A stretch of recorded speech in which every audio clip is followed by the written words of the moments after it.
मंच पे उपस्थित सभी मेहमान, प्रोफेसर पूर्वानंद जी, जिनके शब्दों को हम लोग बार बार पढ़ते बार बार सुनते हैं, कांग्रेस माइनॉरिटी उत्तर प्रदेश कांग्रेस माइनॉरिटी के अध्यक्ष और राष्ट्रीय सचिव शहनवाज आलम साहब, प्रदीप नारवाल जी, तौकीर साहब, दूसरे मेहमान हमारे अखलाक साहब और यहाँ मौजूद सभी साथियों, सभी सम्मानित लोगों, इस महत्वपूर्ण विषय पे चंद मिनट में बात रखूँगा। पत्रकार हूँ, पत्रकार की तरह बात रखूँगा मैं।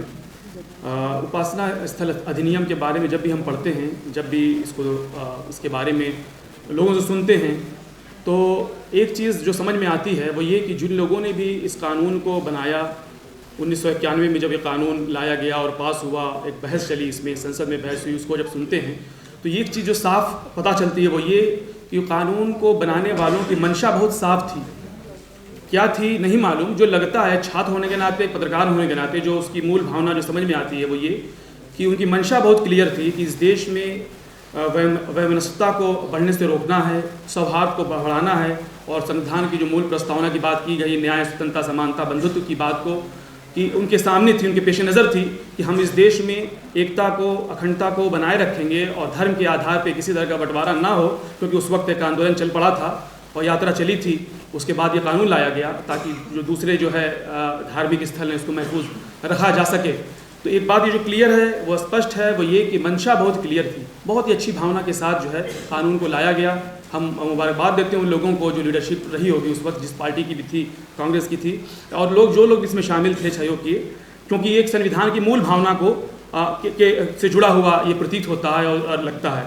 लेकिन दूसरी तरफ हम देखते हैं कि किस तरीके से जब याचिका दायर की जा रही है लगातार और 17-18 मस्जिदों को पे दावे किए गए, तो हम एज ए पत्रकार जब हम प्रेस रिलीज़ देखते हैं कि हर पार्टी फला पार्टी प्रेस रिलीज़ आ रही है, तो हम देखें कि कोई ऐसा पार्टी, विपक्षी पार्टियां उस तरीके से खुल के विरोध नहीं कर रही हैं जिस तरीके से विरोध करना चाहिए, क्योंकि ऐसा ना लगे कि इस कानून के लिए खड़े होना किसी मुसलमान के लिए खड़े होना है, इस कानून के लिए खड़े होना किसी वर्ग के लिए खड़े होना है, बल्कि संविधान के लिए खड़े होना है, कानून की आत्मा के लिए खड़े होना है।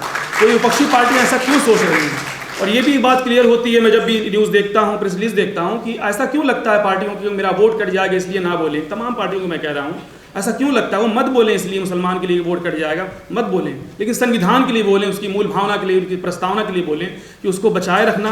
क्योंकि आज मस्जिद को लेकर किया जा रहा है, कल तो तमाम बातें जो आ रही हैं सोशल मीडिया पे आती है, लोग बात करते हैं कि भाई और बताएं, जो 84,000 जो बनाए गए थे, जो अशोका ने बनाया था, उन पे भी दावा करने की बात की जाती है। एक पार्टी के नेता वो भी कहते हैं, इस तरीके से कहाँ तक उसका अंत होगा?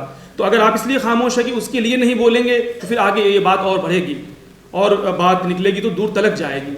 तो ऐसा ना हो कि हम कहें कि हम ये कर रहे हैं, कोई पार्टी कोई प्रोग्राम कर रही है तो ऐसा ना हो कि ये कहे कि हम कर रहे हैं कि हंगामा कर रहे हैं। दुष्यंत ने कहा था कि सिर्फ हंगामा खड़ा करना मेरा मकसद नहीं, अपनी कोशिश है कि ये सूरत बदलनी चाहिए, तो सूरत बदलती हुई प्रतीत होनी चाहिए, ये दिखाई देना चाहिए। और आग सिर्फ एक पार्टी के दिल में नहीं, और पार्टी के दिल नहीं, पार्टी के माइनॉरिटी विभाग के दिल में नहीं, हर पार्टियों के दिल में ये आग जलनी चाहिए। दुष्यंत के शब्दों को अगर ऐसे कहें तो ये प्रस्तावना की मूल वो जो है, जो भावना है, उसको उससे जुड़ा हुआ ये कानून है। और जब इस कानून की धूमिल किया जाता है इसकी मूल भावना को, तो उस तरीके से पार्टियां सड़क पे आके लेट नहीं जाती हैं, प्रदर्शन नहीं करती हैं। जिस तरीके से किसी एक नेता को कुछ कह देने से लोग सड़क पे लेट जाते हैं, पुलिस की लाठियां खाते हैं, सर फटता है खून।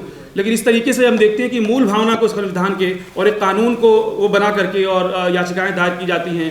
कोर्ट का जो बर्ताव है वो हमारे सामने है, वो कहने की कोई यहाँ पे बहुत ज़्यादा आवश्यकता नहीं है। सभी लोग जान हैं, सभी लोग बहुत ही जागरूक हैं कि कोर्ट का जो है बहुत ही निराशाजनक है।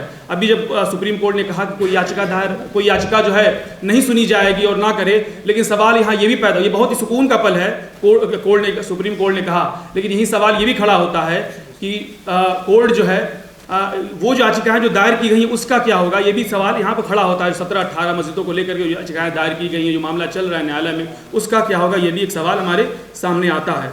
अभी कुछ दिन पहले एक बड़े पार्टी के संगठन के नेता ने कहा कि क्यों लोग, संघ के प्रमुख ने कहा कि क्यों लोग जो है हर मस्जिद के उससे चला रहे हैं। कितनी प्यारी और कितनी भोले भाव भंगिमाओं के साथ उन्होंने कहा जब हम सुनते हैं तो।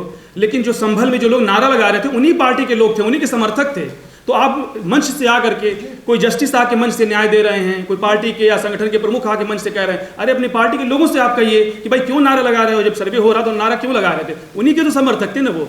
न्यूज़ में जो खबर आ रही है उससे पता चलता है उन्हीं की पार्टी के अनुशासित संगठन के लोग थे, उनको क्यों नहीं रोका जा रहा है। तो सवाल ये है कि किसको बेवकूफ़ बनाया जा रहा है। देश की जनता जागरूक है, लोग समझ रहे हैं, जागरूक हैं कि वो आप ही के लोग हैं और आप ही मन से आ रहे कह रहे हैं क्यों हर मस्जिद से तलाशना, कितनी भोले सूरत से बना कर कहा जा रहा है। तो लोग जान रहे हैं, वाकिफ़ हैं। तो ईमानदारी नीयत के साथ, ईमानदारी के साथ अगर ये पार्टियां आगे आएँ, जो संगठन के लोग हैं वो आगे आएँ, मीडिया पे सिर्फ बयान दे के सेमिनार में न्याय देने से, न्याय सेमिनार में मिलता नहीं, जब न्याय की उस पर बैठे हैं कुर्सी पर तो न्याय दीजिए, उसकी बात करी जाए, तो मुझे लगता है कि वो बेहतर होगा। और आखिरी बात करके अपनी बात खत्म करूँगा कि कांग्रेस ने ये वो मुबारकबाद की मुस्तहिक है कांग्रेस पार्टी और माइनॉरिटी सेल की, इन्होंने मुद्दा उठाया। लेकिन कल जब बात हुई पिछले एक हफ्ते से कि ये प्रोग्राम होगा, तो हमारे पत्रकार साथी मुझसे ये सवाल कर रहे थे, वही सवाल मैं आप लोगों तक भी छोड़ के जा रहा हूँ पार्टी के नेताओं को, कि उन्होंने पूछा कि पार्टी की मुख्य धारा क्यों नहीं इसको प्रोग्राम को आयोजित कर रही है। ये क्या माइनॉरिटी का वो है? पार्टी की मुख्य धारा माइनॉरिटी सेल इसको वो कर रही है, माइनॉरिटी के चेयरमैन इसको वो कर रहे हैं। तो लोगों का सवाल था, वो सवाल मैं एज इट इज़ यहाँ से मन से अवसर मिला है तो मैं यहाँ रख रहा हूँ कि बहुत बड़ा सवाल है कि माइनॉरिटी से क्यों आप बना करके साथ, माइनॉरिटी का मुद्दा है ये कानून अगर संविधान धूमिल होगा, उसकी भावना वो होगी तो क्या माइनॉरिटी को नुकसान होगा, मुसलमान को नुकसान होगा, सबको नुकसान होगा, सभी का खून है शामिल। तो अगर कानून को, संविधान को अगर आप वो करेंगे तो उसके साथ सबका नुकसान होगा। तो एक सवाल ये भी है, जो पत्रकार बंधुओं का सवाल है वो भी आपके सामने रखूँगा। और मैं आखिरी बात ये कि मैं अक्सर ये देखता हूँ कि जो खबर आती है वो आती है पिछले एक साल से, तो जबकि यहाँ मथुरा में जब याचिका दायर की गई तो शहनवाज साहब की प्रेस रिलीज आती रही। तो कांग्रेस में ऐसा नहीं, एक दो लोग हैं जो करते हैं, लेकिन एक दो लोग काफ़ी नहीं है। Soldier can not won the battle. तो पूरी पार्टी क्यों नहीं लग रही, ये भी एक सवाल है। और वो पार्टी जो पार्टी कानून लेकर आई है, वही पार्टी अगर अपने बनाए हुए कानून को डिफेंड नहीं कर पा रही है, तो बहुत बड़ा सवाल है ये कि आप अपने बनाए हुए कानून को डिफेंड क्यों नहीं कर पा रहे हैं। और हम आपसे सवाल नहीं करेंगे तो किससे ये सवाल करेंगे? और एक पत्रकार होने के नाते सवाल नहीं करेंगे, फिर कौन ये सवाल करेगा? तो मेरा सवाल ये कि वो पार्टी इतनी मजबूती के संभल में जाने में 15 दिन क्यों लग जाता है? सवाल मेरा ये है, संभल में अगर नहीं जाने दिया जा रहा है, यही धरने पर क्यों नहीं बैठ जा रहे हैं? बैठ जाइए धरने पर, किसने रोका? 5 लोग मारे गए, अधिकारी का आंकड़ा 4 बताया जा रहा है। और वहाँ पे किस तरीके से वो हुई, लगा कि कोई फिल्म की शूटिंग हो रही है, गोली मारी गई, वीडियो अवेलेबल है, लोग मारे गए, घायल हैं, लेकिन यहाँ पर पार्टियाँ जा करके नहीं, घर पे बुला के मिला जा रही है। ये जो भावना यूपी से जो भावना चली है कि पीड़ित को हम बुला करके ऑफिस में मिलेंगे पैर पे पैर रख के, वो भावना सही नहीं है, इस देश के लोकतंत्र के लिए सही नहीं है। लोगों से, पीड़ितों से मिला जाए। अब भाई आप यूपी भवन यहाँ पर है, बैठ जाइए धरने पे, कौन रोक रहा है आपको? तो मुझे सबसे सवाल है, बहुत मोहब्बत के साथ, कांग्रेस को बहुत वो करते हैं कि मुद्दा उठाया गया, लेकिन मैं आखिरी बात ये कह के ख़त्म करता हूँ कि जिस तरीके से पार्टी, दूसरी पार्टियाँ भी, और आखिरी बात ये भी कि जो सवाल उठाया गया तो काफ़ी देर में तमाम पार्टियाँ, काफ़ी देर में 24 घंटे बाद, संभल में गोली लगने के मरने के बाद 24 घंटे के बाद जो है वो आ रहा है। और ये जो बयान है उसका वो देखिए, कहा जा रहा है कि बयान में ये कहा गया, तमाम विपक्षी पार्टियों को मैं कह रहा हूँ कि लोगों को कॉन्फिडेंस पे लेके किया जाना चाहिए था। लेकिन सवाल उससे पहले का सवाल है, याचिका स्वीकार क्यों हुई? और इसमें एक्ट में कहा गया है कि 3 साल की सज़ा या जुर्माने का प्रावधान है। तो पार्टियां उसके लिए क्यों नहीं आगे बढ़ी? क्यों नहीं उन जजों को कटघरे में खड़ा किया जाए कि सुप्रीम कानून की अवमानना की जा रही है? तो मेरा ये सवाल है कि बहुत ही मजबूती के साथ इस आवाज़ को उठाना होगा। सेमिनार से समाज के मुद्दे हल नहीं होते, लेकिन हाँ, जागरूकता जरूर होती है। और इस जागरूकता के लिए उत्तर प्रदेश माइनॉरिटी कांग्रेस का और शहनवाज साहब का मैं शुक्रिया अदा करता हूँ। बहुत शुक्रिया, धन्यवाद।